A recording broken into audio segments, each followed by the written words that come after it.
Ton, ahora vamos a empezar a grabar. ¿Qué tal? Gracias por estar con nosotros hoy día también. Gastón ha estado desde la primera mesa con nosotros igual que Torben y Fernando. Así que los saludo también, están con la cámara apagada, me imagino que están ocupaditos, pero seguramente están ahí detrás de la pantalla. Bueno, saludarlas a todas, a todos. Hola Fernando, ¿qué tal? Y agradecer a Marta, Georgette y Cristina. Como les decía, vamos a iniciar esta última mesa del Simposio de Filosofía de la Interculturalidad con sus ponencias que hemos enmarcado dentro, ¿cierto?, de la mesa 5, que hemos querido que sea una mesa internacional y chilena, ¿no? Porque está la Marta, y ya nos va a contar también su experiencia de ser chilena, pero también afrochilena, ¿cierto? Y pertenecer a la comunidad afrochilena, que hemos llamado la Mesa 5, los estudios interculturales desde las voces y miradas afrodescendientes globales, ¿no? Entonces, sin más, les voy a dar el paso. Vamos a empezar con Marta para que ella se presente y nos pueda exponer. Bueno, yo soy Marta Salgado Enrique, yo soy de profesión educadora de párvulos e ingeniero en administración pública. Y comencé este trabajo hace 20 años en la ONG Oro Negro. ¿Cuál es este trabajo? Es reconocerse como afrodescendiente chileno. Antes tengo que decir que la historia de los afrodescendientes en Chile ha sido negada sistemáticamente en todos los sistemas. Nosotros no existíamos hasta la promulgación de la ley de reconocimiento el 8 de abril del 2019. Y empieza esta lucha desde nuestra familia. Mi hermana Sonia Salgado Enríquez, que en esa época era alcaldesa de la comunidad de Camarones, una comuna que hay en Arica, al altiplano, a ella la eligieron indígenas aymara preferencialmente. Y entonces ella empieza a trabajar todo ese tema de la discriminación y el racismo, y ya teníamos nosotros conversaciones como familia, que por qué éramos así, que por qué nos gustaba esto, el otro, y mi madre confesó que nosotros éramos descendientes de personas africanas. Y entonces ahí empezamos a indagar, a trabajar con nuestros troncos familiares. Y así nace la ONG Oro Negro. Y sí comentarles también que los afrodescendientes en Chile tienen 500 años en el territorio. Y nosotros solamente hemos empezado este trabajo hace 20 años, ¿no es cierto?, como incidencia política. Y ha sido un arduo trabajo porque nace la ONG Oro Negro con 4 objetivos fundamentales: luchar por el reconocimiento, por el que no exista más la discriminación, por estar en los censos nacionales, por capacitar a los empleados públicos y a los propios afrodescendientes, y luchar también por las necesidades sociales, vivienda, alcantarillado en algunos casos. Todo eso nosotros lo pusimos como objetivo. Y luego, para poderle dar más fuerza a esto, nosotros conformamos una comparsa, la comparsa Oro Negro. Y la comparsa, ¿cuál fue su rol principal? Visibilizar a los afrodescendientes chilenos y sensibilizar a la comunidad local, nacional e internacional.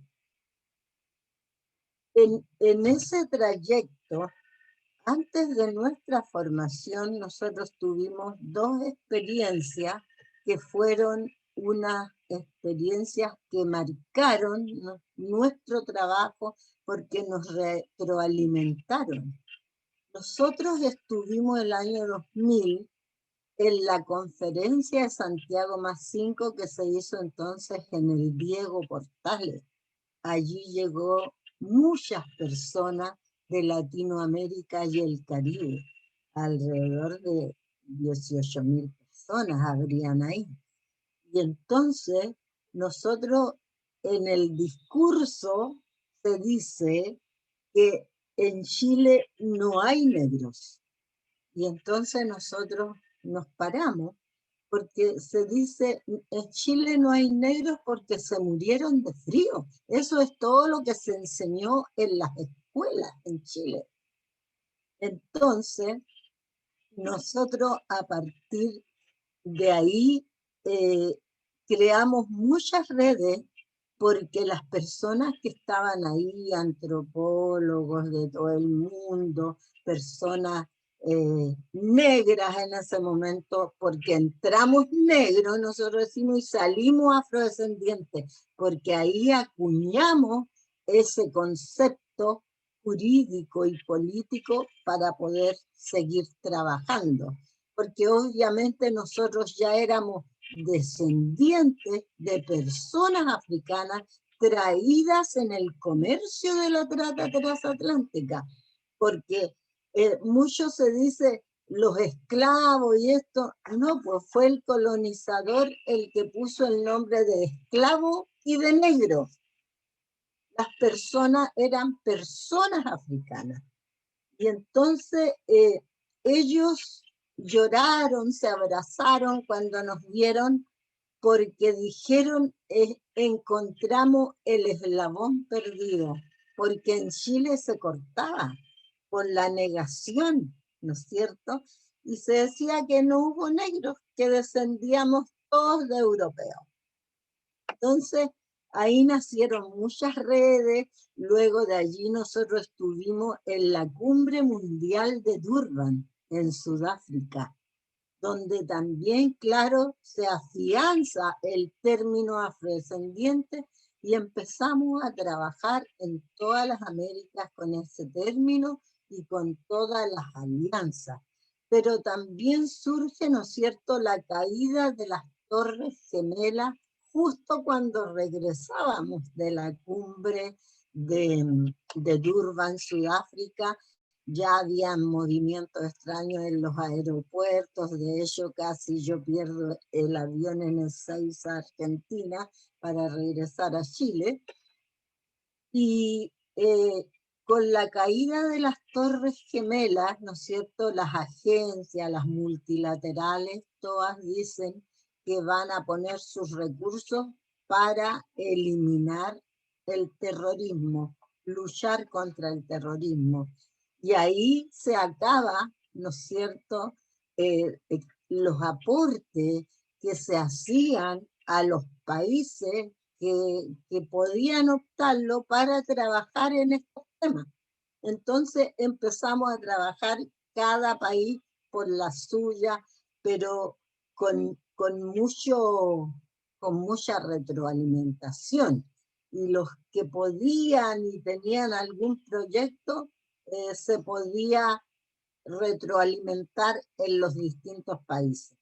Fue así que nosotros en Arica trajimos una semana el Instituto de Formación Afro que lo logramos con la Alianza Estratégica Mundo Afro de Uruguay, que se trajeron profesores de allá, los jóvenes, nosotras las más viejas también estudiamos ahí esa semana. Con eso nosotros partimos este trabajo y que nunca pensamos que era realmente un trabajo de hormiga, un trabajo muy difícil, y que fuimos de alguna forma dando paso tras paso, se crearon otras organizaciones.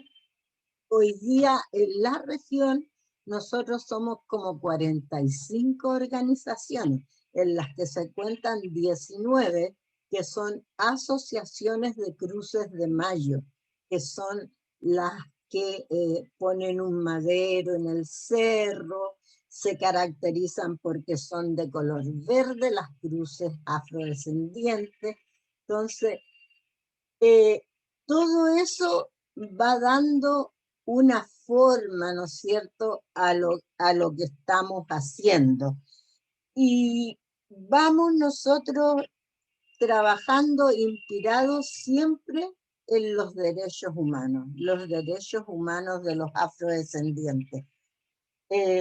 Nosotros empezamos con estos desafíos y se crean estas otras organizaciones, como te decía yo, que eran las 19 asociaciones de Cruce de Mayo, hay de Bailes de Moreno, hay colectivas de mujeres, hay 2 ONG. Entonces esas somos las 45 organizaciones que hoy día trabajamos en lo que se llama una mesa técnico-política. Pero también hemos pasado por varios procesos organizativos. Tuvimos nosotros, que yo presidí también, la Alianza de Organizaciones Afrodescendientes, que éramos como 3 organizaciones y que empezamos un trabajo muy arduo. Nosotros, entre los hitos que yo tengo para contarles, nosotros tuvimos un censo afro, que lo hicimos con 2 millones de pesos el año 2009. Lo hicimos nosotros mismos, con los mapas, todo eso, yendo a las poblaciones, creamos nuestro formulario, todo eso. Luego también presentamos el año 2009 un proyecto de ley, pero que quedó dormido en el Parlamento, pero también por falta de experiencia nuestra, dejamos dormir el proyecto. Y luego también tenemos un trabajo con el Ministerio de las Culturas, las Artes y el Patrimonio, que es un plan de revitalización que está en el Consejo Regional para poder hacer actividades de educación, formación y difusión. Nosotros también tuvimos una experiencia como comunidad afrodescendiente, porque todavía no estábamos reconocidos como pueblo, para la creación del Ministerio de las Culturas en Chile. Y fue una experiencia bien dura porque tuvimos que viajar a Valparaíso, al Congreso, y luego allí los hermanos Aymara del pueblo originario a nosotros nos discriminaron, nos dijeron: ustedes no tienen territorio, no tienen lengua, no tienen esto, no tienen el otro. Fue muy duro ese proceso, pero sacamos 2 acuerdos: un apoyo para la ley de reconocimiento y el otro, el seguir trabajando. Luego creamos en Arica una oficina afrodescendiente en la municipalidad local. Es la única que hay en Chile. Estamos intentando hacer otra en Valparaíso. Nosotros, ¿cómo creamos esa oficina? Primero, el año 2009, 2 jóvenes que nosotros nombramos de las organizaciones, que ellos estaban próximos a titularse de trabajadores sociales, pusieron, ¿no es cierto?, su know-how y dijeron la necesidad de tener esa oficina. Y yo personalmente en el Congreso de Alcaldes en Colombia, en San Andrés de Tumaco, saqué el acuerdo el año 2010 con la jefa de gabinete del alcalde de la época, y el 2010 se crea esa oficina, que ha sido un gran acierto para el trabajo nuestro. Nosotros hemos sido apoyados para la incidencia política con presupuesto, porque para ir a Santiago hay que irse en avión, porque si vas en bus te demoras un día, y para hacer una agenda, entonces hemos tenido mucho apoyo con la creación de esa oficina y la que personalmente siempre lucha por la autonomía de la organización soy yo, porque a veces los alcaldes quieren decir que ellos hacen tal cosa. Yo le digo, no, ustedes son apoyo y colaboración, nada más. Bueno, tenemos también un proyecto de la Ruta del Esclavo, que ustedes saben, la UNESCO tiene ese proyecto a nivel internacional, pero nosotros lo tenemos, la Ruta del Esclavo, en el Ministerio de Bienes Nacionales y es una de las rutas patrimoniales de Chile. Pero hoy día, en un plan de acción que estamos trabajando, estamos pidiendo inyectar recursos porque la ruta se ha maltratado con el clima, todo eso, entonces hay que mejorarla. Hicimos también una prueba de caracterización el año 2013 de los afrodescendientes, dando unos primeros pasos estadísticos. Costó mucho hacerlo porque nos dejaron fuera del censo 2012, fuera del censo 2017. Entonces, esa prueba dio en la región solamente el 4,7% de afrodescendientes, que más o menos son 11.000 personas, que vendría a ser la cuarta, como decirte, el cuarto pueblo en Chile. Y eso, y nosotros también, ¿por qué hemos trabajado en esto? Porque contamos con un patrimonio material, inmaterial y natural. Tenemos gastronomía, artesanía, una historia, ¿no es cierto? La historia de los afrodescendientes parte acá del año 1541. Entonces, en este sector, porque este sector, si ustedes conocen la historia, parte en el virreinato del Perú. Y entonces hay que juntar los dos espacios, los que somos los afrodescendientes, que nacimos de este sector, y los del Reino de Chile. Entonces, el Reino de Chile siempre ha negado esta población. Cuando nosotros decimos se juntan estos episodios, estamos hablando de la diáspora africana, de los hijos de la diáspora, ¿no es cierto?, de las personas esclavizadas. Y hoy día estamos trabajando en un plan de acción. Hoy día, 7 de octubre, tenemos nuestra primera reunión para la consulta previa. Y estamos muy contentos con eso porque era lo que faltaba. El reglamento debería haberse hecho ya hace un año y pasó casi 2 años. Entonces ahora estamos en ese plano, pero lo que hay que sí reconocer, por ejemplo, que nosotros como afrodescendientes hemos trabajado desde nuestras bases, con nuestros propios recursos, con nuestra propia impronta, y que es lo que lo reconocen los académicos. Es diferente al proceso indígena. Entonces, hoy día también estamos pidiendo instalar una subsecretaría en el Ministerio de Desarrollo Social para aunar todos los programas, proyectos. ¿Por qué estamos haciendo esto? Porque antes, cuando nosotros interlocutábamos con el Estado, ellos decían, pero ustedes no están reconocidos. Hoy día estamos reconocidos y dicen, pero ustedes no tienen catastro. ¿Quiénes son los afrodescendientes? ¿Cómo sé yo quién es afrodescendiente? Entonces, cuando no es el huevo, es la gallina, y así nos llevamos. Entonces, hay que hacer una estructura estatal donde nosotros podamos hacer nuestras cosas. Y lo otro más importante que estamos haciendo, y que yo lidero mucho desde la ONG, es el tema de la educación.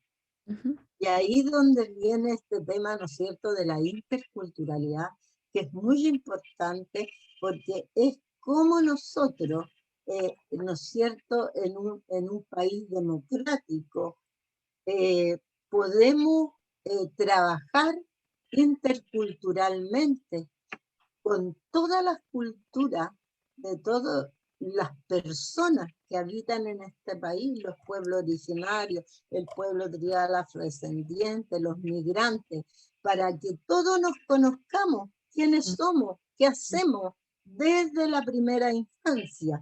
Y eso es un trabajo que hemos venido haciendo. Tenemos un convenio, la ONG Lumbang y la ONG Oro Negro, con la Junta Nacional de Jardines Infantiles. También estamos trabajando con la Universidad de Tarapacá en una cátedra de estudios afrodescendientes. Ya estamos avanzando, hay unos recursos, vamos a traer 2 personas, claro, sí que modalidad virtual. No sé si conocen a Sheila Walker, ella va a ser la primera expositora, y en eso estamos. Pero lo que nosotros aspiramos a contribuir, a valorar y a potenciar nuestra cultura afrodescendiente. Y así en los diversos ámbitos de la política nacional, porque a pesar de nuestra ley, seguimos siendo excluidos. Fuimos excluidos para la Convención Constituyente, pero estamos en el reglamento de la Convención porque dimos una tremenda lucha. Nos fuimos para Santiago como 5 dirigentes y allí armamos nuestro cuento. Ya estamos en el reglamento. Y eso... Muchas gracias, Marta. Muchas gracias. Sabemos que te tienes que ir volando ahora. Vamos a extrañar conversar un poco más contigo, pero seguramente vamos a tener otras oportunidades. Yo quisiera, ¿cierto?, que nos reunamos más adelante porque quedan muchas, seguramente, preguntas, ideas abiertas, como la del territorio, por ejemplo, que comentaste de Paso de Nantes, ¿no? Y bueno, la historia también y tal. Así que desde ya te agradecemos. Y nos seguiremos encontrando. Yo les doy las gracias y muy contenta de haber estado con ustedes. Tú puedes darles mis correos a las personas, y puedo contestar algunas consultas y, como dice, podemos reunirnos en otra oportunidad. Gracias, Ricardo. Gracias, Gastón. Gracias, Cristina. Lorena, que estés muy bien, Marta. Gracias, Marta. Que le vaya muy bien. Hasta luego. Hasta luego. Muy bien. Bueno, vamos a Georgette, si está por ahí. Sí, ahí está Georgette. Podemos pasar con la exposición de Georgette. Vale. Adelante, hermana. Sí, muchas gracias. Buenas noches, buenas tardes a todos. Me llamo Georgette Chum Ndour. Soy religiosa de la Congregación de la Inmaculada Concepción de Castres, de origen francés, y vivo en Dakar. Soy profesora de filología española. Estudié en la Universidad Cheikh Anta Diop de Dakar y me doctoré en la Complutense de Madrid. Llevo 10 años ya de profesora de filología y también me interesan los estudios. Todo en la investigación me dedico a la obra de Santa Teresa de Jesús, comparándola un poco con los aportes de la mujer africana para una interculturalidad en lo concreto. El tema de mi presentación es las tradiciones culturales africanas, una voz indispensable en el concierto de la sabiduría. Quisiera agradecer ante todo a la profesora Lorena por invitarme a participar en este Congreso Nacional de Filosofía en Chile, que ya está en marcha desde unos días. Enhorabuena a Marta y a todos los ponentes. Es un placer para mí compartir un poco de lo aprendido y vivido de mi cultura africana. Mi intervención se divide en 3 partes. En la primera hablaré de las tradiciones culturales y religiosas africanas. En la segunda, de la forma de transmisión, y terminaré intentando responder a la pregunta cuál sería la voz irreemplazable de África en el concierto de la sabiduría y del conocimiento. En primer lugar, hablaré de las tradiciones culturales.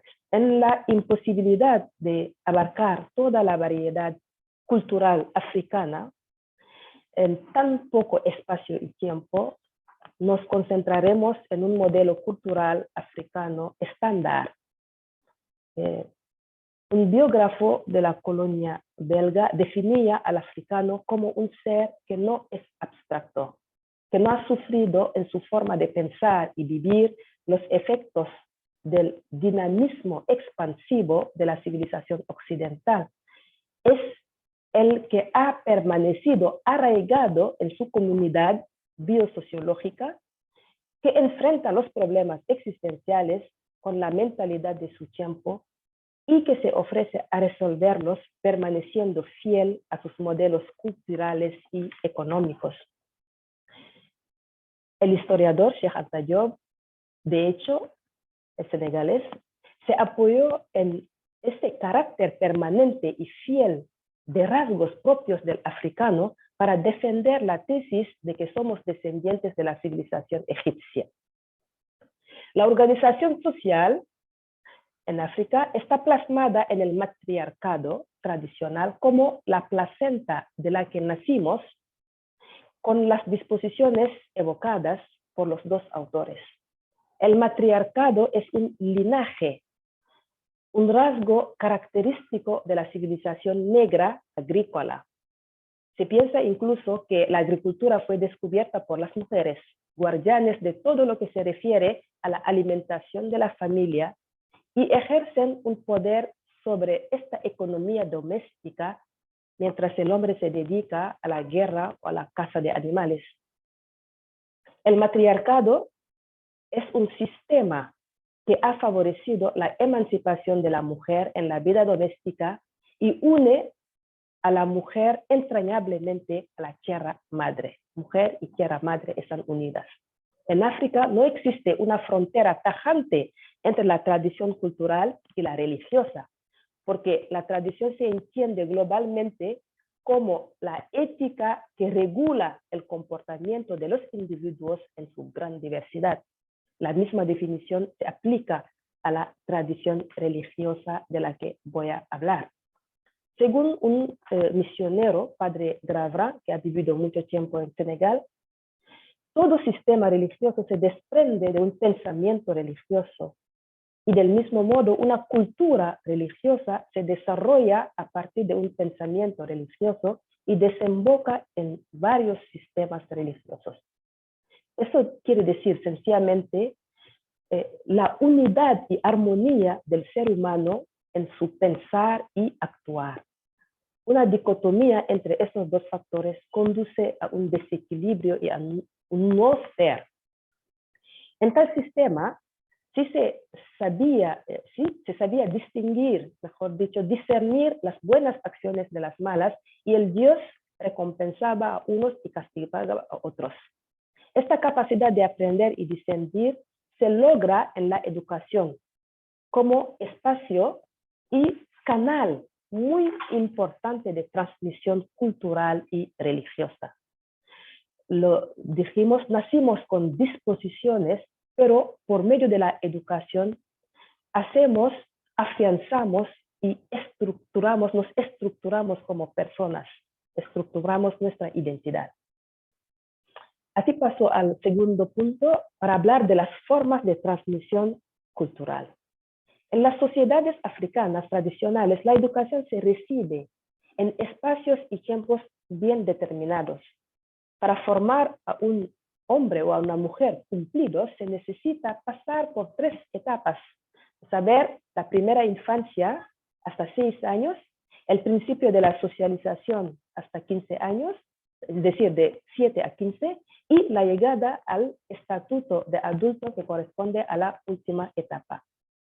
Según el doctor Mugala, un congoleño, resume en 9 puntos las características de la educación tradicional africana, que son una educación colectiva, pragmática y concreta, funcional, oral, continua y progresiva, mística, homogénea y uniforme, completa, polivalente, integracionista. Una vez cumplido el tiempo de formación y de educación inicial, porque la educación dura toda la vida, se le pide al nuevo adulto comprometerse a vivir con mucha responsabilidad y deber moral este programa arriba descrito. El compromiso responsable, ¿en qué consiste? Dentro de un rito de iniciación que se traduce por nido, que es una analogía del lugar de donde el joven toma el vuelo hacia la vida. Por medio de pruebas de rigor, se le inculca el sentido de los valores privilegiados por la sociedad para la supervivencia de todos. Esos valores son la honra, la honestidad, el coraje, el sentido del esfuerzo y la constancia, los saberes técnicos del grupo, un código de comunicación esotérico, la disciplina, la fraternidad, el sentido de la responsabilidad. Y dicho compromiso tiene un carácter de justicia y fidelidad, se evalúa dentro de la comunidad. El respeto de la vida es una obligación para todos. Y para los que fallan al orden social, la justicia se suele ejercer en general en torno al árbol de la palabra. En esta reunión, la diversidad se da y se respeta. Todos se dejan crecer en su naturaleza e identidad propia. La regla es no matar, no destruir, sino cuidar incluso de toda vida, sea cual sea el juicio de utilidad o no de las categorías vitales.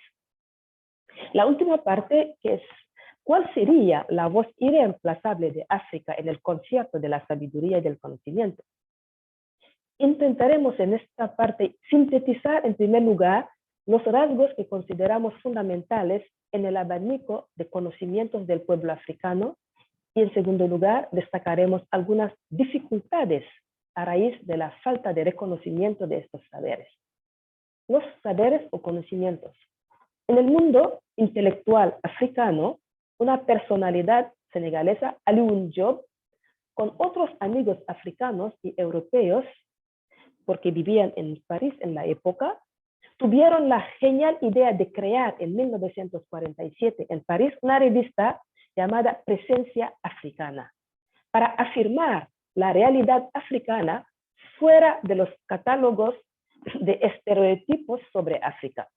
Su objetivo era descolonizar el lenguaje e intentar dar una versión de la historia de África escrita por los propios africanos y ya no por europeos.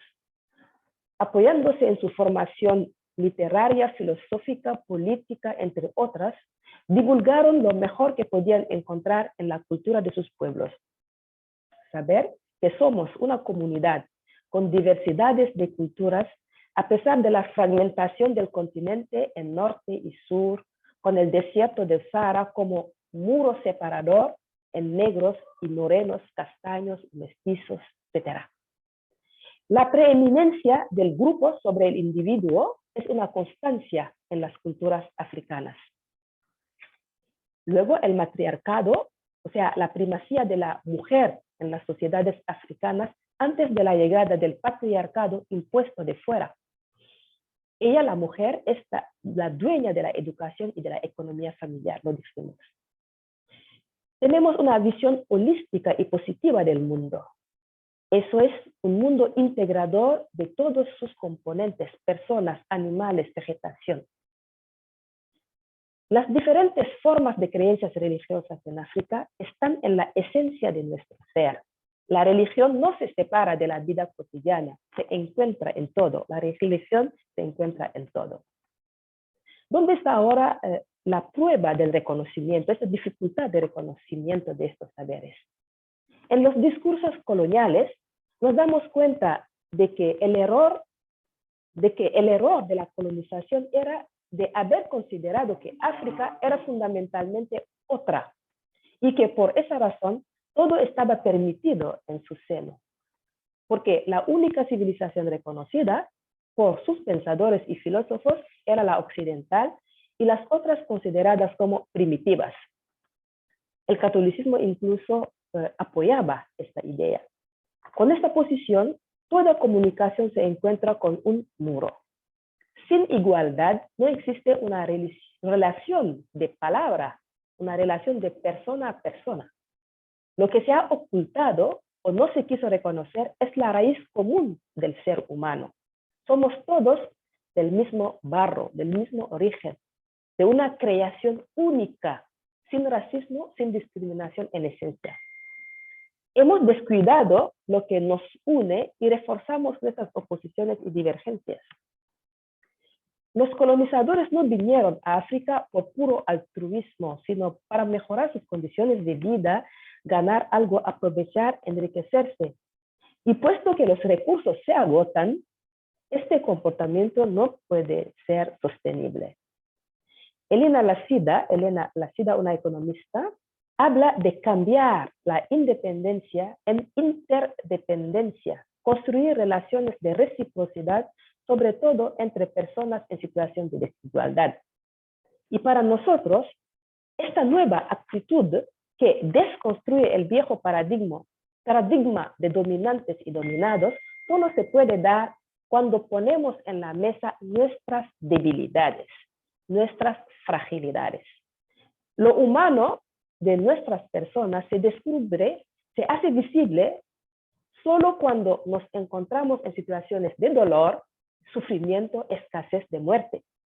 Entonces es cuando necesitamos ayuda y tendemos la mano al que nos propone levantarnos, sacarnos de esta situación. A partir de nuestras fragilidades, crecemos en humanidad. Y desde África no debemos permanecer en la lógica de la victimización, pidiendo protección continuamente o reparación de daños. Quiero citar aquí a Joseph Kizerbo, un historiador de Burkina Faso, que habla de la llave del desarrollo, que es desarrollarse desde la cabeza y no desde la entrega de algo en la mano, ¿no? Cierto que nuestros jefes tradicionales frente a fuerzas superiores tuvieron miedo ante los colonizadores. Frente al blanco armado y de un armamento más pesado que el suyo, no podía ver su fragilidad. Le consideraba como un superhombre que le podía aniquilar. Ante esta amenaza, la humillación, el sometimiento, los jefes experimentaban el miedo de ser aniquilados, ellos y sus tribus. El desafío actual para los africanos nos parece ser la decisión de no repetir la historia negando nuestra propia existencia. Debemos afirmar nuestra personalidad, nuestra individualidad, aún dentro de un contexto de mundialización. Decía Martin Luther King, no debemos extrañarnos de la maldad de los malos, más bien del silencio de los buenos. Tomando individualmente, cada persona es un valor, tomado individualmente, cada persona es un valor en sí, es un bien y quiere vivir en paz. Según Javier Manueli, es en el momento en que los individuos se funden en los intereses de grupos que cambian de carácter y se revelan bárbaros y salvajes. Aún así, tenemos siempre nuestra libertad para entrar o no en grupos de tales intereses. Es un desafío porque difícilmente podemos evitar nuestras dependencias, cualquiera que sean su nombre, economía, tecnología, desarrollo, etcétera, que se pueden utilizar para crear una forma de dominación. Afirmarnos es salir de la folclorización de nuestra cultura africana, salir de la subalternización social y política, decía el filósofo senegalés Djibril Samb. Para concluir, la afirmación de la humanidad del otro, lejos de ser una amenaza, enriquece nuestra propia humanidad, según Ramatoulaye Diagne. Y la cita del dar y recibir de Aimé Césaire, y también muy favorita a nuestro primer presidente de Senegal, Léopold Sédar Senghor, explica el sentido del universalismo cultural, la cita del dar y del recibir. Por eso, pensamos que los conocimientos del pueblo africano, lejos de seguir siendo ocultados, buscan espacio de comunicación. El verdadero conocimiento es el que se enriquece con el del vecino. Ojalá podamos tomar juntos este camino de encuentros múltiples. Muchísimas gracias por su amable atención. Pienso que no sé cuánto tiempo. Muy bien, muchas gracias por ajustarte en el tiempo, Georgette. Muchas gracias, se agradece. Interesante tu exposición. Al final de las 4 ponencias vamos a dar la palabra para comentarios y preguntas. Pasamos entonces, Cristina, ¿te parece? ¿Puedes activar? Sí, ahí activaste tu micrófono. Hola, buenas tardes a todas Buenas tardes, y Cristina. todos. Quero agradecer a Lorena por invitar-me a este importante congresso em Chile. Gracias. Soy Cristina Borges, soy professora de Ciências de la Religión em Brasil e na Universidade Estatal de Montes Claros, Minas Gerais. Também coordino o núcleo do estudio Centro de Estudios Afro-Brasileiros nesta universidade. E sou professora colaboradora de pós-grado, também com classes sobre tradições afro-brasileiras em Pontifícia Universidade Católica. Apresentarei sobre os estudos negros em Brasil e os desafios para a interculturalidade. O mundo latino-americano, como é el caso también de cualquier otro espacio geográfico con tradiciones han surgido del encuentro de culturas bajo el colonialismo, el estatus social y académico de las culturas de los descendientes de los pueblos dominados hay que entenderse desde las historias locales.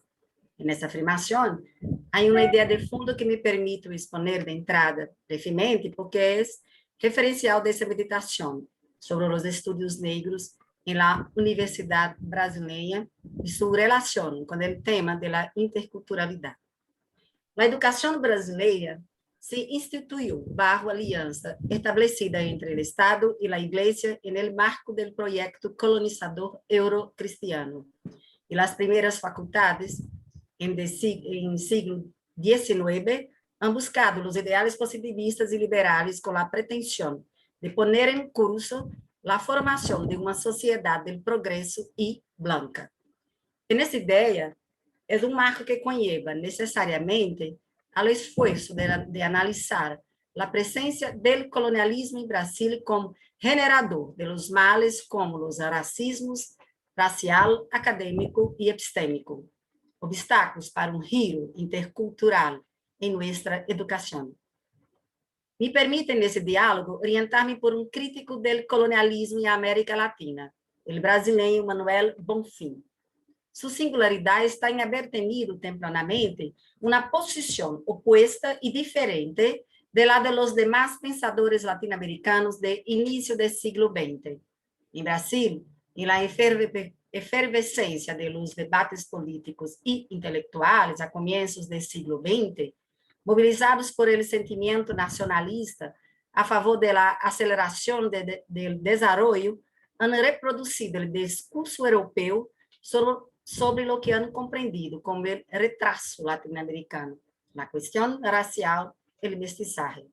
Se han dedicado a pensar cómo asegurar un futuro blanco hacia la nación brasileña y poner el Brasil en el curso de la civilización. Dicho intelectual, en 1904, en su libro América Latina, los males de origen, de forma autónoma se ha dedicado a analizar la vida en las excolonias desde la perspectiva de la psicología, la historia y la sociología, para probar que los males de la América Latina no son provenientes de nuestro pueblo mestizo. Fueron transmitidos a lo largo de la colonización por las naciones europeas, con el apoyo de las élites coloniales. Bonfim contestó autores europeos cuya premisa era: el pueblo latinoamericano era inútil y tenía vocación de luchas y conflictos sin sentido. La región donde habitan debería pertenecer a la noble Europa. Para Bonfim, de la civilización solo poseíamos los encargos: sostener las naciones imperialistas y parásitas. El parasitismo y la degeneración son los conceptos que constituyen la esencia de su crítica. Para él, las sociedades son como organismos, sujetos a leyes categóricas y que, para desarrollarse, dependen del medio. Cuanto más adaptadas al medio ambiente, más perfectas serán. En las sociedades sudamericanas, interpretó Bonfim, el entorno es propicio para el desarrollo. Entonces, ¿de dónde viene la demora? Proviene de las condiciones de la formación de las nacionalidades sudamericanas que padecen los mismos males que las naciones colonizadoras, el parasitismo social y la degeneración. Comparto una cita de dicho intelectual. Viviendo parasitariamente, una sociedad llega a vivir a expensas de las desigualdades y de la extorsión, en lugar de purificar los sentimientos de moralidad que aprietan los lazos de sociabilidad, comienza a practicar una cultura intensiva de sentimientos egoístas, un organismo social que vive parasitariamente del otro, inevitablemente va a degenerar, a decaer, a degradarse, a involucionar. El parasitismo social es colonial. Es la cultura del egoísmo con muchas expresiones, la desvalorización del trabajo, los racismos, la naturalización de una vida a expensas del otro, la explotación desregulada de la naturaleza para beneficio propio y adquirir riqueza. El destino de todo parásito es la degeneración. ¿Por qué degeneraron España y Portugal? Pero el parasitismo contamina y disemina la degeneración. Es una enfermedad social. Ha permanecido en Latinoamérica aunque el colonialismo se haya acabado. Esto porque se convirtió en un proyecto de las élites dominantes ad hoc y que arreglaron desde hace años las sociedades latinoamericanas según sus intereses. Los beneficios de la riqueza por el parasitismo comprometen el sentido moral colectivo, pues vician tanto a aquel que los tiene, capaces de todo para mantenerlos, como a aquel que no los tiene, mas son atraídos y quieren obtenerlos a todo custo. De forma que el egoísmo y la perversidad presentes en los mecanismos de explotación pasan a ser cualidades. Eso es degeneración. El pensamiento de Bonfim nos ayuda a comprender lo que Paulo Freire, pensador de la liberación, quiere decir con el dilema oprimido-opresor. El parasitismo social planta en las subjetividades oprimidas el ser opresor. Es por eso que la cura social a la liberación de esa enfermedad debe ser, como dice Bonfim y Freire, la educación. Sugiere una educación intercultural. Esta tiene sus obstáculos porque debe ser para la regeneración cultural, moral, política y económica, que transmite el sentido de la historia, que combate el desinterés por ella y por los ancestros y revive el luto del desenlace con ellos, que valoriza la naturaleza.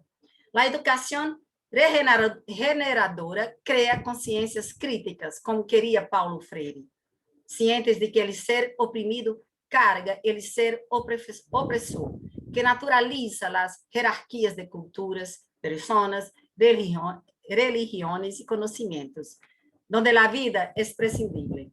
La regeneración de la educación es su descolonización.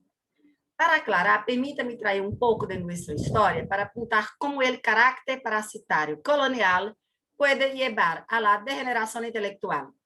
El término del sistema esclavista ocurrió en el siglo XIX, sin una política para los libertos, que fueron abandonados a su suerte, mientras sus expropietarios recibían del gobierno indemnizaciones. La gente negra ha ocupado los entornos de las ciudades, lejos de los ojos de las élites y de las políticas del sanitarismo. Sin empleos, muchos se han convertido en marginales. Autores brasileiros, sin mirar nuestra historia colonial, buscaron comprender el desajuste técnico, moral y epistémico en relación con los países avanzados de América del Norte y Europa, repitiendo ideas de los pensadores del viejo mundo como las teorías de la superioridad racial. El médico, criminalista y profesor Nina Rodrigues, el más influyente estudioso brasileño en su época, era defensor del racismo científico.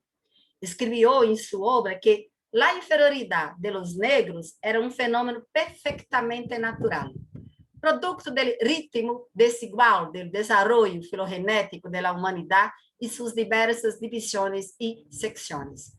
Añadió que la esclavitud fue conveniente para prestar a los negros la organización psíquica de los pueblos blancos más cultos. Según esta visión, las regiones donde había negros presentaban un retraso cultural, moral, económico y religioso. Ellos han tenido una limitación cognitiva para abstracciones. Presentaban tendencias biológicas al crimen y sus creencias eran de cunho patológico.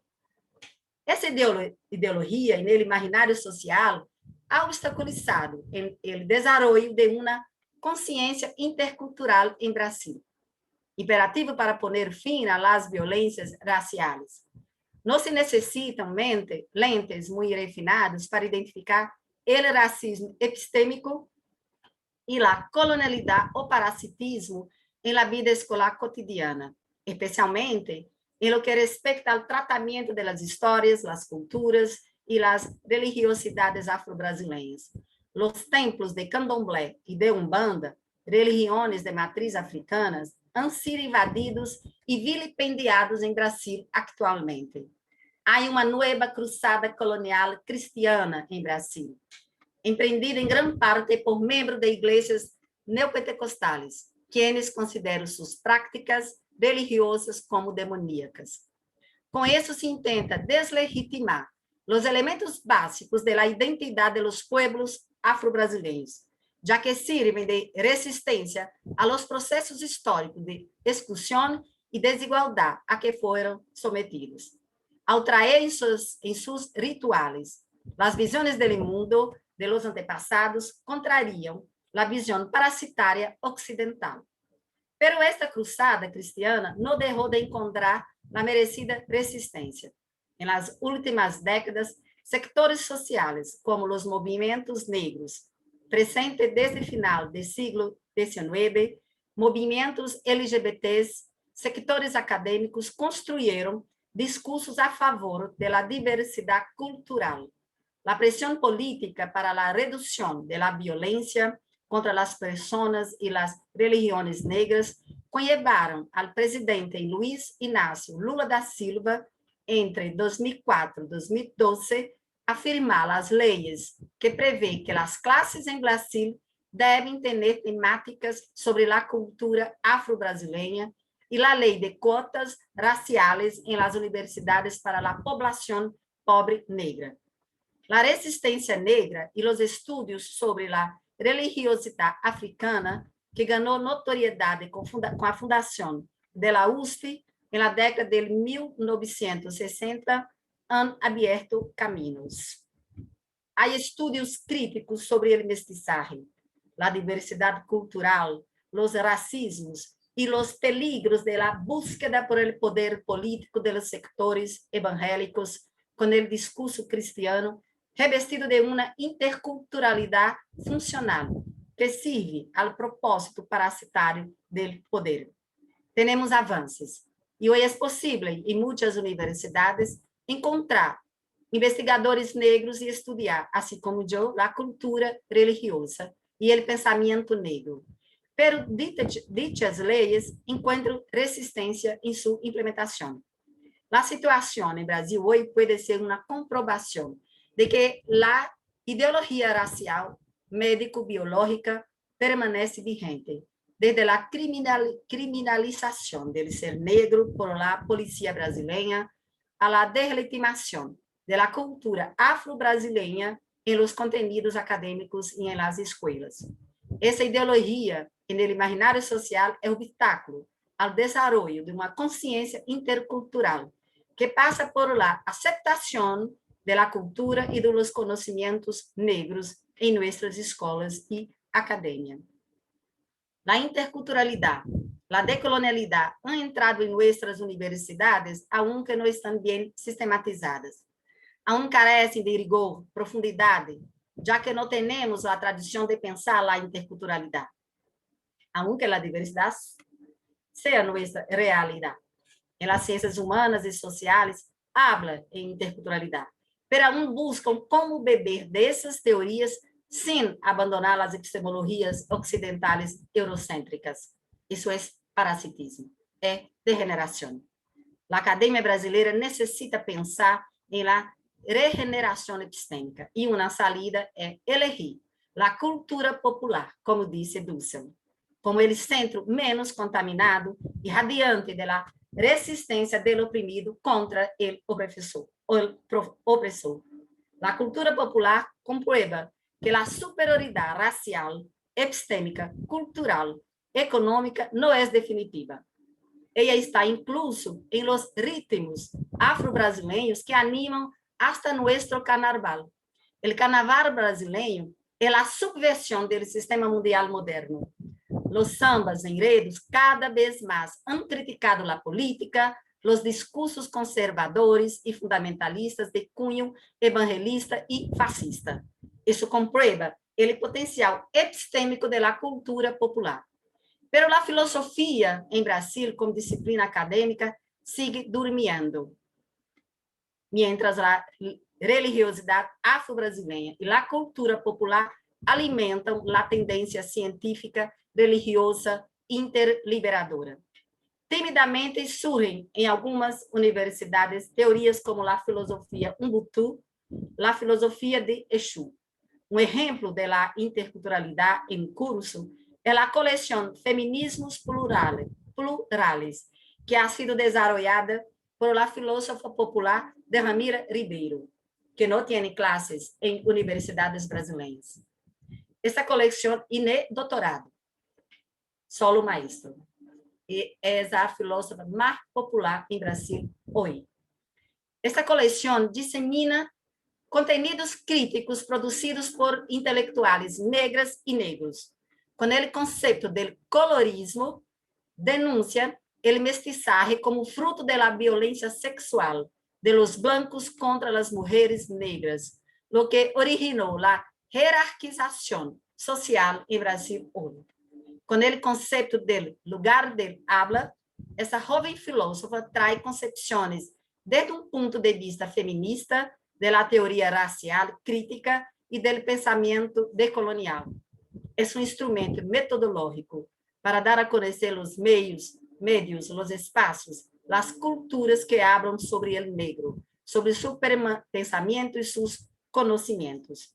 Sobre el lugar de habla, trae una discusión sobre la lengua como mecanismo del poder.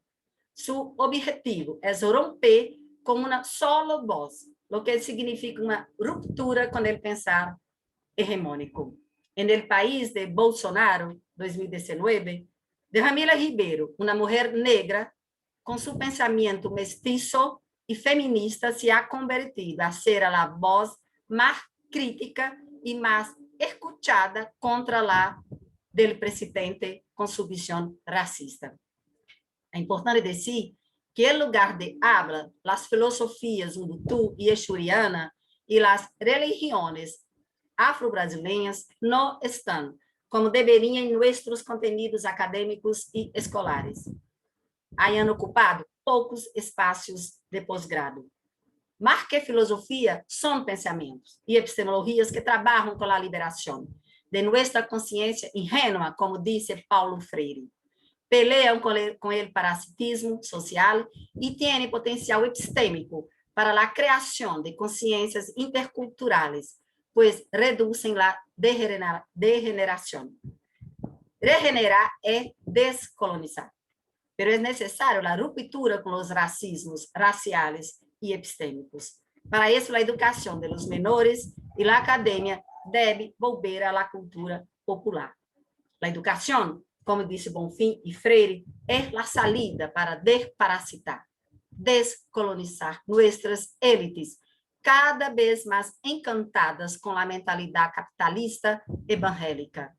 Y en Brasil, cuando se habla de cultura popular, no es posible olvidar la cultura religiosa afro-brasileña, donde el pensamiento africano y afro-brasileño danzan y cantan en nuestros rituales. Gracias. Ahora para que se escuche. Gracias, Cristina. Súper interesante tu exposición. Ya vamos a poder ahondar y hacer preguntas más en unos minutitos más. Nos queda una última expositora. Muchas gracias por estar acá, Justina. La profesora Justina Salcedo, si estoy pronunciando bien el apellido. Voy a solicitar que reactive su audio. Ahí, ahí está. Ya. Ajá. Ahí estamos. Hola, Justina, ¿qué tal? Bueno. Buenas tardes a todos. Buenas tardes, doctor Salas. Qué gusto saludarlos. Buenas tardes, Lina. Buenas tardes. Y a todos los presentes, un placer estar en este encuentro, en este seminario, en este simposio. Muchas gracias a usted, Justina. Le vamos a pedir, ¿cierto? Como a las demás expositoras, si nos puede contar, ¿cierto? Un poco su trayectoria y ya de ahí, digamos, pasar a su exposición. Ok, bueno. Primeramente, pues muy agradecida por la invitación que me hace el doctor Ricardo Salas y todo el comité organizador de este simposio de filosofía intercultural. Bueno, mi nombre es Justina Caicedo Salcedo, afrocolombiana de la ciudad de Cali, Colombia. Tengo una licenciatura en educación preescolar, una maestría en educación de desarrollo humano y el doctorado pues que me permitió conocer al doctor Ricardo Salas en educación, con énfasis en estudios interculturales. Soy maestra de preescolar en zona rural de Villagorgona, Candelaria. Soy maestra universitaria. ¿Sabe? Entonces, mi recorrido por la parte educativa e intercultural también, activista, ¿sí? En todos estos movimientos afrofemeninos, ¿sí? Nos reunimos en estos encuentros a conversar, ¿sí? A deleitarnos con todas nuestras costumbres y cómo hacemos todo ese rescate cultural en nuestras instituciones educativas, ¿sí? Entonces, pues sin más preámbulos, pues les quiero compartir esta experiencias que tenemos con el equipo de compañeros y compañeras en la universidad y también en la escuela, ¿no? Estamos en esa preocupación constante de nosotros y de nosotras de resista, ¿no? Que resista todas nuestras costumbres en nuestras aulas de clase, por lo que nuestros niños y nuestras niñas no se identifican como afrocolombianos, ¿sí? Entonces, uno de los motivos de nosotros trabajar la interculturalidad en el aula, de ese rescate, es esa preocupación que tenemos, ¿sí? Entonces empiezo mi lectura que he preparado. Para los afrocolombianos, a partir de la Constitución de 1991, se produce un antes y un después de esa misma, digamos, referencia histórica. Se da también para el país, para otros tópicos, conceptualizaciones, divisiones de país, para nosotros los afrocolombianos, para los indígenas, para las minorías. Es especialmente importante marcar el momento en que adquirimos en el país. Con la Ley 70 de 1993, para los afrocolombianos se abre un proceso de incidencia, ¿no? Con la Ley 70 iniciamos un proceso de participación en los temas de país, ¿sí? Esa representación propia, ¿sí? Como lograr obtener unos cupos, unas becas en nuestras universidades. Así fue al principio a través del ICETES, pero logramos eso a través de toda esa gestión de la Ley 70. Podría decir que el principal efecto de todos estos eventos que se dieron alrededor de la nueva Constitución de 1991 se destaca por el florecimiento del proceso organizativo y creativo de comunidades negras, el cual a su vez nos ha llevado a nuevas y distintas reflexiones, ¿sí? Y esas reflexiones las hacemos desde nuestras aulas de clases, tanto en preescolar, la básica, primaria, la secundaria y también a nivel de educación superior. Podría decirse que nos estamos moviendo, ¿sí? En distintas direcciones, obliga a los afrocolombianos a dar respuestas para sí mismos y para nosotros. ¿Qué queremos? ¿Qué queremos los afrocolombianos? Según nuestros estudios, nuestras investigaciones que hacemos día a día, momento a momento, ¿sí? A través de nuestros estudios culturales, se deja entrever la saga, ¿no? Esas luchas. La saga de la diáspora afro en Colombia, donde convergen las historias familiares desde distintos momentos y lugares y desde distintas miradas colectivas y personales. Saga que se remonta a las campañas libertarias, a la resistencia, a un Estado homogenizador, para que de todos modos no existe que pase la lucha anticolonial.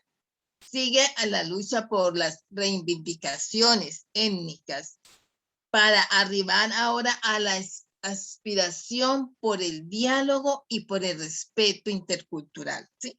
Y esto lo estamos haciendo a través de nuestras planeaciones, a través de nuestros currículos transformadores, donde estamos aplicando la interculturalidad a partir del territorio, ¿sí?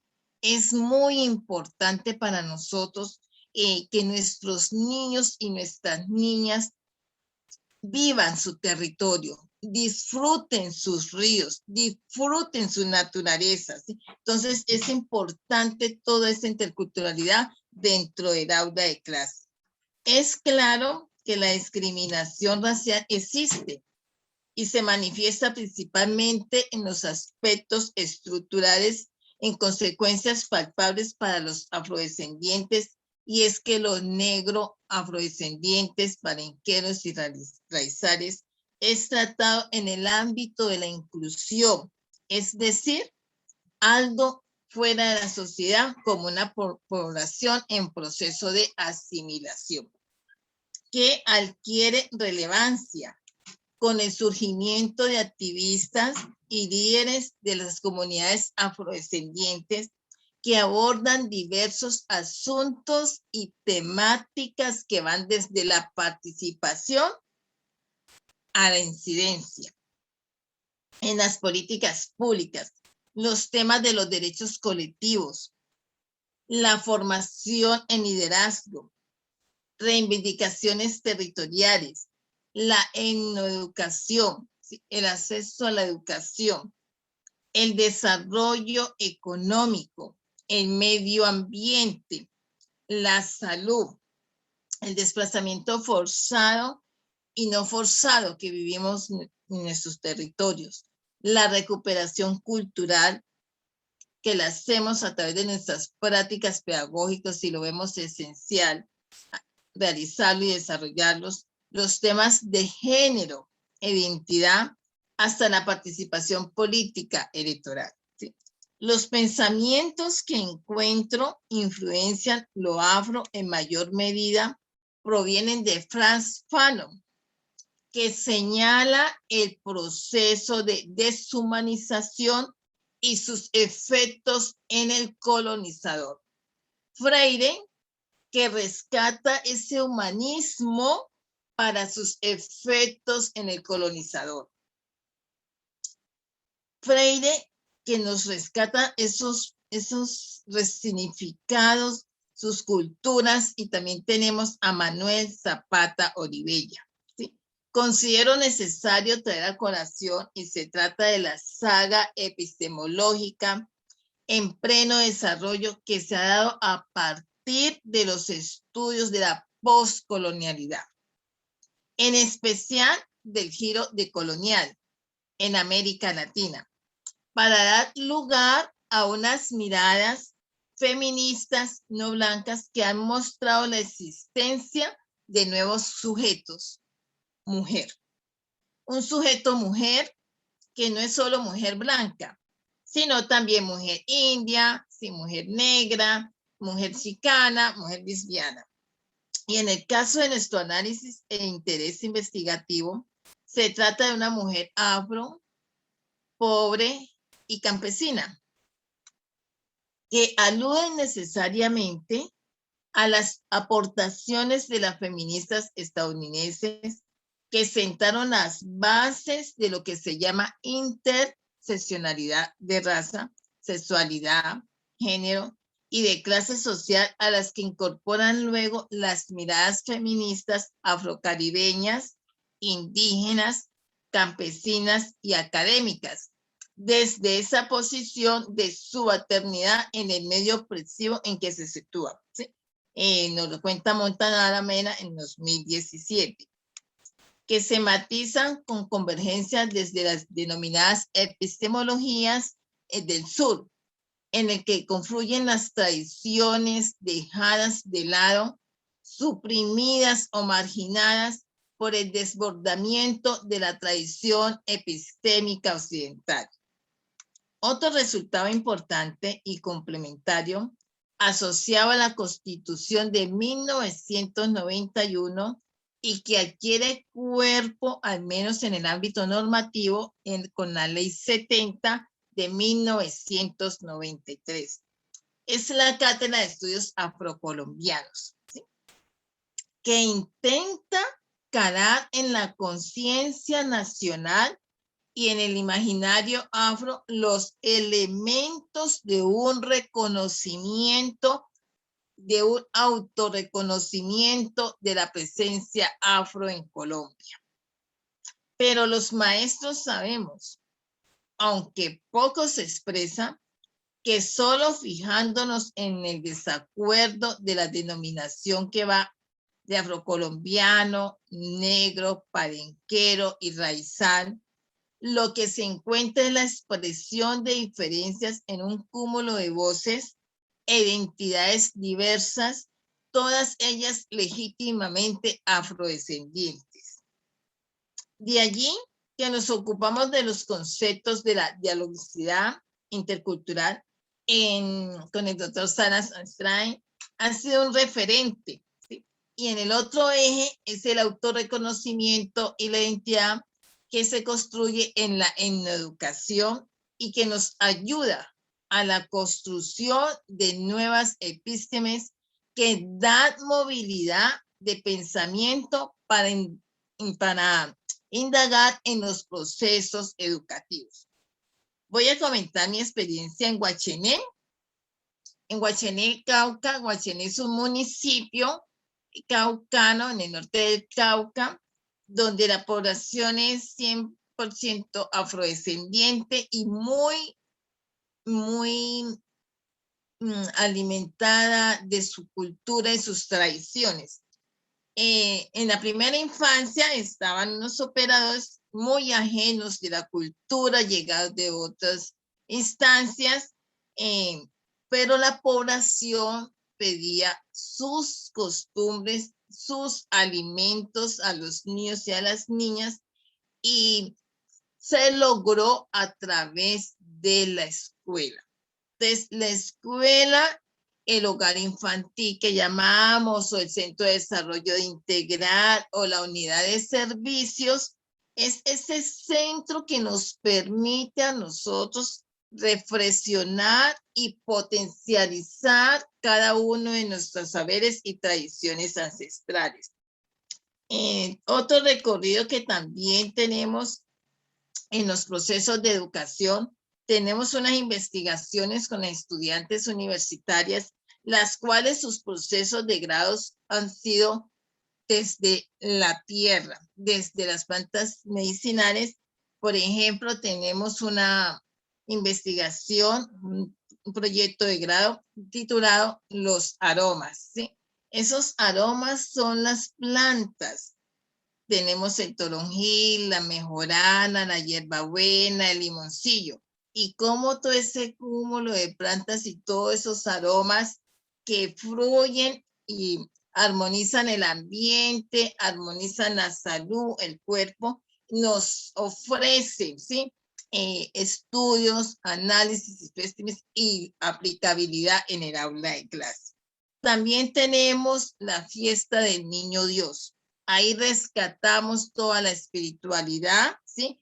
Que nos caracteriza a nuestros pueblos y cómo desde la escuela se surge todo este proceso, toda esta oralidad. Nos ocupamos de que todo este cúmulo de saberes y ancestralidad, identidad cultural y el trabajo colectivo se sostenga en nuestras aulas de clase. Muchas gracias por haberme escuchado y este era lo que quería compartirles en este espacio tan maravilloso. Muchas gracias.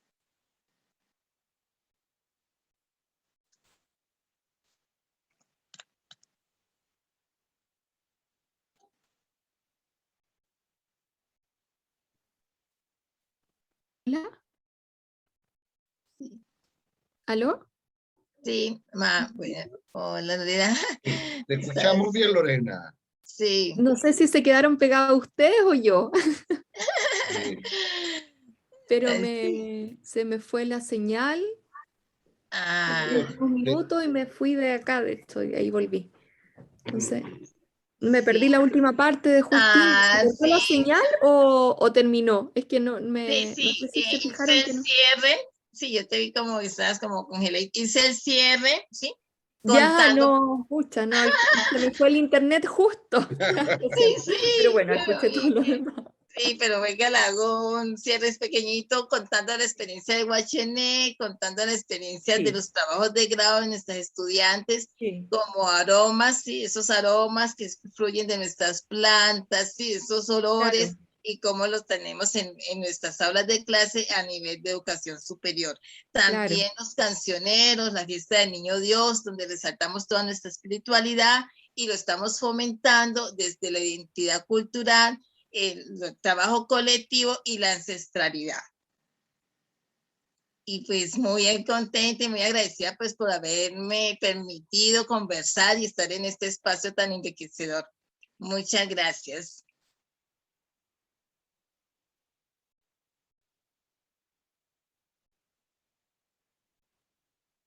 Lorena, parece que tú tienes un problema en la conexión porque te Sí. quedaste mirando el horizonte así, ¿cierto?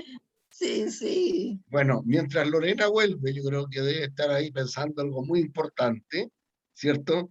El futuro de la interculturalidad en el mundo global. Bueno, yo quisiera en primer lugar agradecer, ¿cierto? Sí. A cada una de ustedes. Lorena parece que acaba de volver de un viaje, ¿o no? Parece que no, estás con un problema. ¿Mm? Entonces, yo antes de dejar la palabra para las eventuales preguntas, me gustaría, digamos, plantearle a las tres expositoras, ¿cierto? ¿Cómo ven cada una de ustedes esta problemática intercultural desde las culturas afro, ¿cierto? En los distintos rincones del mundo.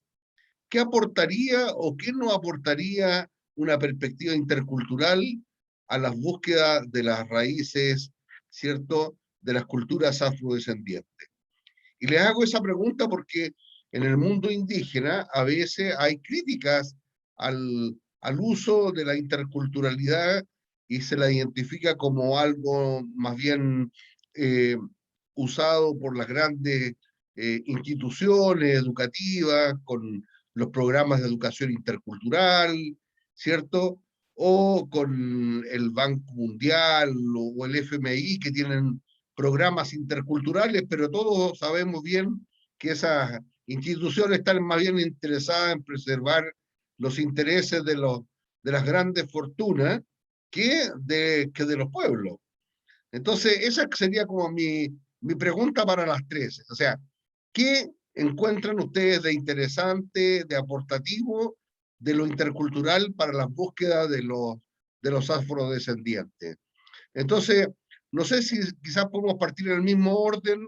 Georgette, si tú pudieras contarnos desde tu experiencia misma en África. ¿Mm? Muchas gracias, profesor Ricardo.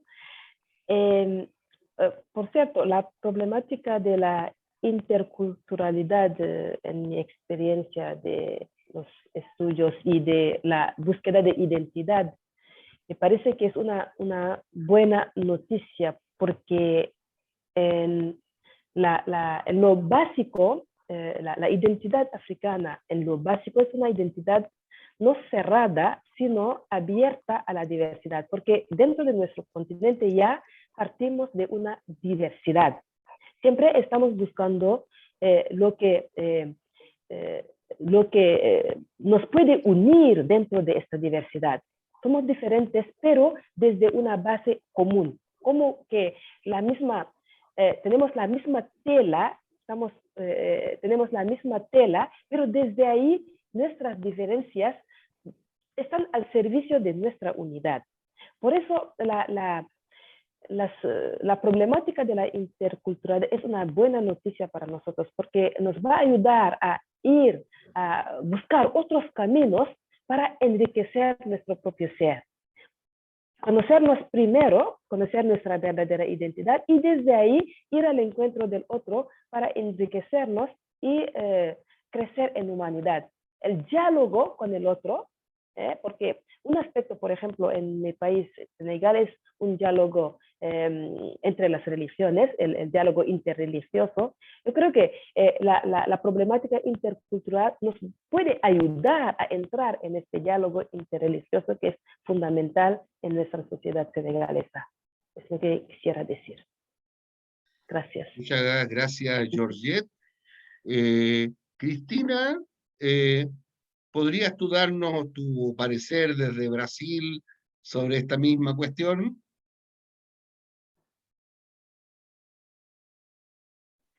Sí. Creo que es necesario distinguir la interculturalidad funcional, que sirve a los intereses del capital, de la interculturalidad como postura ética. Lo que veo, desculpe, que las grandes organizaciones que tienen el capital quieren usar la interculturalidad, pero de forma funcional. ¿Sí? Eso no es interculturalidad. Nosotros tenemos que aprender a distinguir lo que es interculturalidad y lo que no es. Para mí, la interculturalidad funcional no es interculturalidad. No pienso que sea. Muchas gracias, Cristina, y le pediré a la profesora Justina si nos puede comentar esta misma pregunta. ¿Cómo lo ves tú desde Colombia, Justina?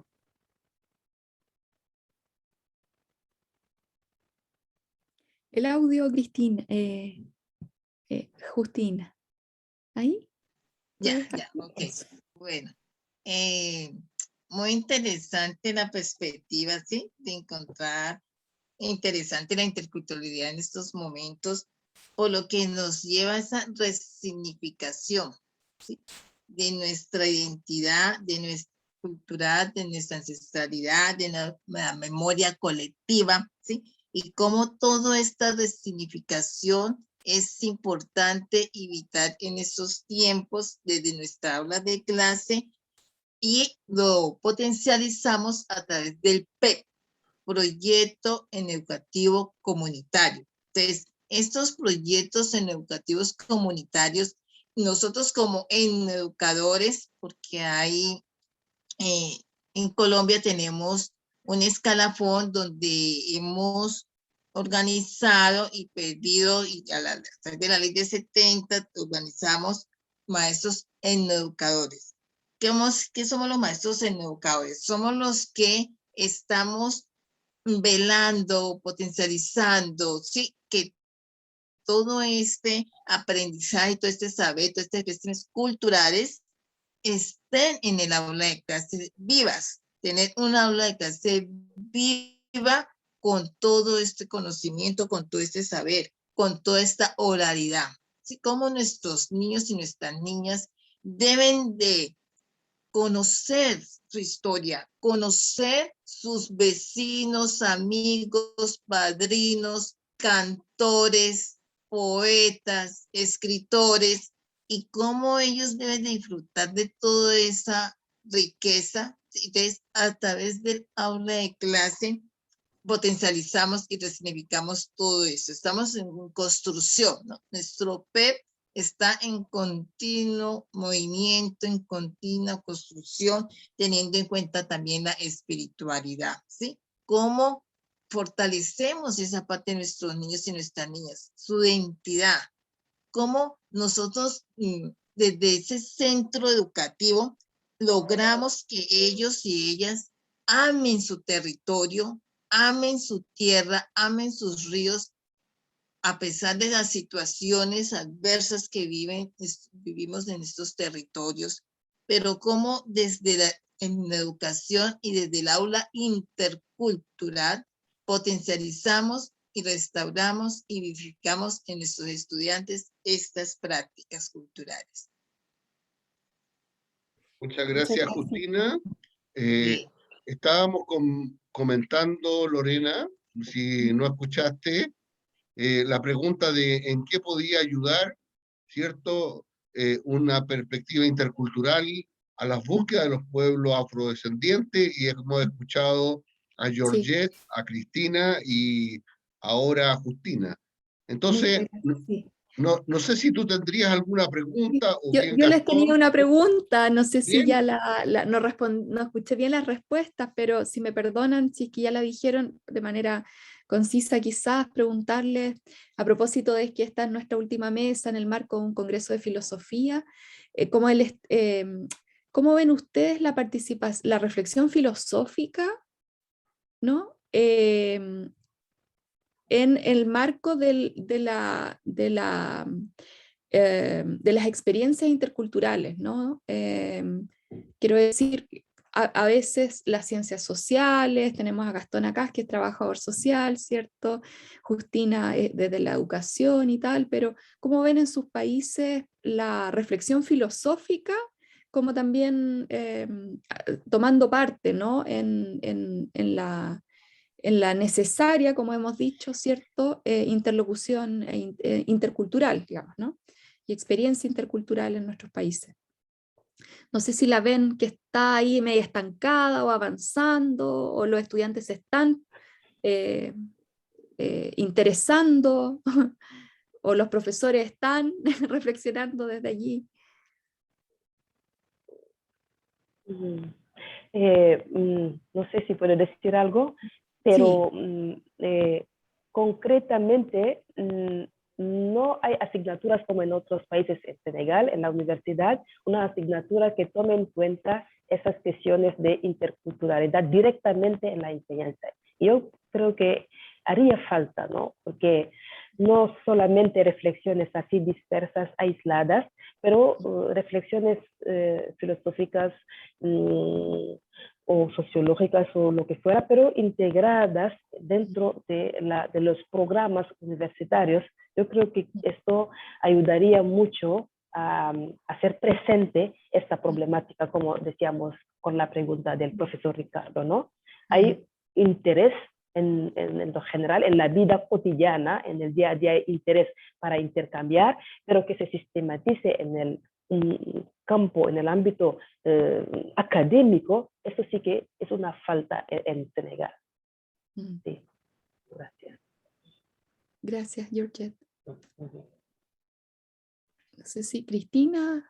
Bueno, disse un poco en mi ponencia sobre eso. Sí. En Brasil, la filosofía eurocéntrica. No hay gran interés con la interculturalidad.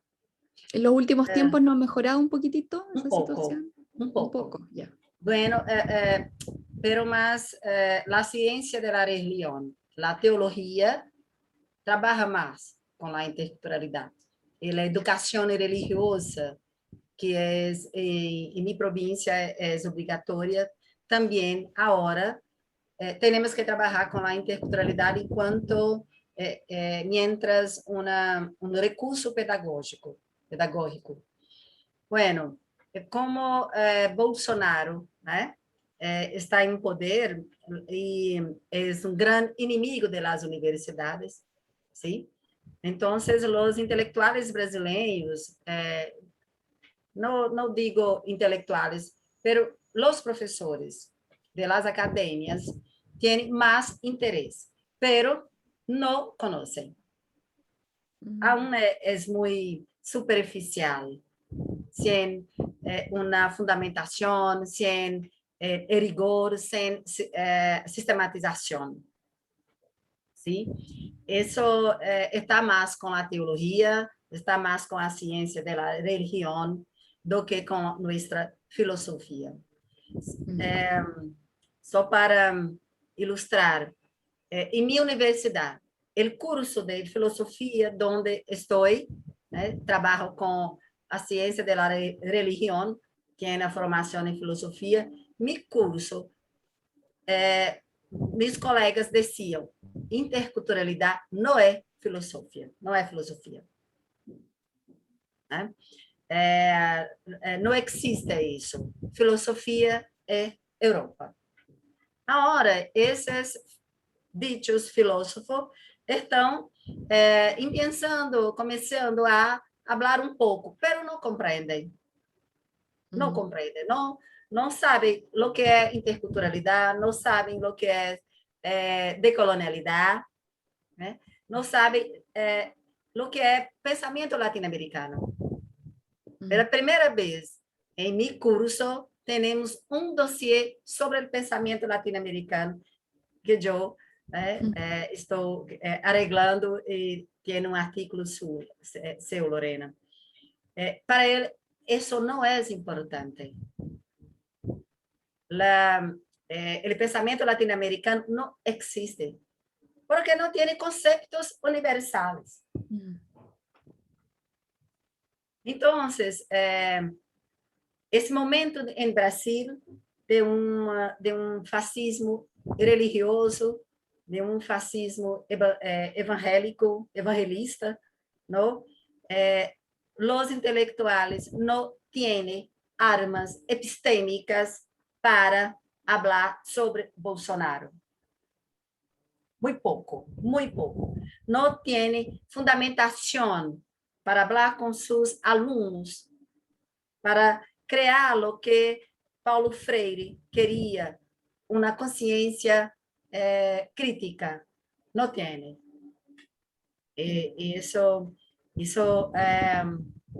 Com isso, Bolsonaro e suas élites religiosas e capitalistas estão em poder e eu penso que vão a continuar, a permanecer. Mucho ánimo, Cristina. Fuerza. Y Justina, no sé si tienes ahí. Ya. Listo. ¿Puedes compartirnos algo más ya para ir cerrando también? Listo, ok. Bueno, en este momento de florecimiento, de ebullición de lo nuestro, de lo afro, necesitamos filosofar, ¿sí? Y estamos en ese momento de que nos estamos preguntando qué queremos nosotros los afros, y para dar respuesta a este qué queremos nosotros, estamos filosofando, ¿sí? Desde la interculturalidad, y tenemos algunos invitados como Gunther Diez, ¿sí? Estamos haciendo ese análisis desde Gunther Diez, estamos haciendo ese análisis también desde la ética intercultural, y cómo es necesario, ¿sí? Lo vemos vital, ¿sí? Es vital en nuestros encuentros que hacemos afrofemeninos y en nuestros encuentros con los compañeros docentes, educadores, estamos en esa construcción, ¿sí? Estamos en esa construcción de pensamiento, estamos en esa construcción de política social y cultural, y pues vemos esencial esa parte de la filosofía y de la filosofía intercultural. Muchas gracias, Justina. Y muchas gracias a Cristina, a Georgette, también a Marta, que no se ha podido quedar, pero les agradecemos, esperamos que sigan nuestros lazos internacionales y fraternos, ¿cierto? Interculturales. Nos hemos conocido todos los que estamos acá en algún Sí. congreso por aquí o por allá, ¿cierto? Con Ricardo, con Justina, con qué sé yo, ahora con Gastón, con Torben, que está por ahí también en algún otro momento, y son estupendos estos espacios, porque efectivamente conversando, como decía, trataba de comentar ayer a propósito de otra exposición, es que salen cosas hermosas, ¿no? Que nos dan esperanza. Hay mucho que hacer, como nos comentaba Cristina recién, pero seguramente en todos nuestros países también, y me parece que el pensamiento intercultural tiene o sea, es fundamental, ¿no? Es fundamental. Espero que sí sea reconocido también en todas las universidades y espacios. Ricardo, si quieres comentar Lorena, algo más. solamente decir que yo creo que estos espacios tenemos que potenciarlos y ayudar a ir avanzando en el encuentro de las distintas formas, ¿cierto?, de ser afrodescendiente en el mundo. Y yo estoy muy feliz de escuchar a Georgette, a Cristina, a Justina, a Marta, porque cada contexto tiene sus propias especificidades. Entonces, a mí me gustaría proponerle, solamente es como algo para que lo pensemos, luego con Lorena a lo mejor podemos trabajarlo más. Nosotros en mi facultad tenemos una revista que se llama Cultura, perdonen lo patriarcal, pero Cultura, Hombre, Sociedad. Hay todo un debate que cómo ponerle a ser humano, Espero persona. que digas ahora que es muy antigua la revista. Bueno, tiene 30 años, tiene 30 años. Por eso. Bueno, pero es una revista indexada, buena, y entonces yo quisiera como dejarle la pregunta si como parte de lo que ha sido la riqueza de esta mesa, poder armar algún dossier especial donde podamos, ¿cierto?, tener sus reflexiones y testimonios y que quede como una prueba de un trabajo, digamos, que está lleno de futuro. Sí. Mirar hacia adelante respecto de las nuevas tareas. Y bueno, eso se los dejo así con mucho cariño, como una propuesta de trabajo, ¿cierto? Para que no se pierdan estas ricas reflexiones. Y a lo mejor ahí también podemos invitar a Marta y a esta señora haitiana que ayer expuso también en la mesa, ¿cierto? De la tarde podría ser un bonito dossier especial de la revista. Bueno, muchas gracias. Muy buena idea. Sí.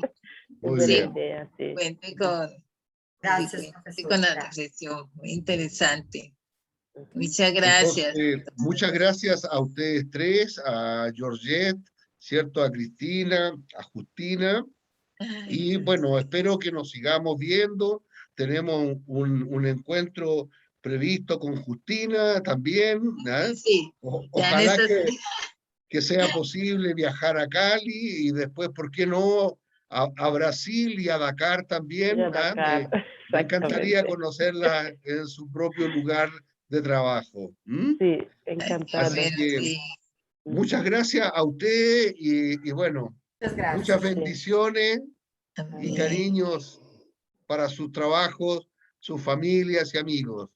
Bueno, muchas gracias, Susana, muchas Buenas gracias, tardes. Lorena. Estén muy Hasta bien. luego. Entonces, Chao, Adiós. Gastón. Chao. Chao, Torben. Lorena, bueno, muchas gracias por Bye. esta oportunidad. Bueno, hasta luego. Una Buen feliz tarde. traslado. Bueno, Gracias. gracias.